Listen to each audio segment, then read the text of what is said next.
Nagdeklara na ng dengue outbreak ang lokal na pamahalaan ng lungsod Quezon matapos ang patuloy na pagtaas ng kaso ng dengue sa lugar.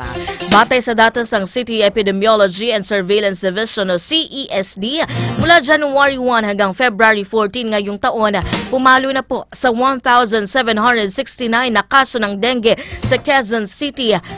200% ang itinaas mula sa parehong panahon noong 2024. Pumalo na rin sa 10 ang mga namatay kung saan 8 rito ang menor de edad.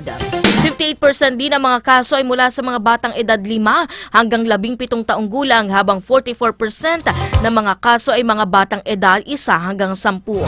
Binuksan na rin ng Quezon City ang lahat ng kanilang public health centers tuwing weekend upang maasikaso ang lahat ng mga posibleng tamaan ng dengue.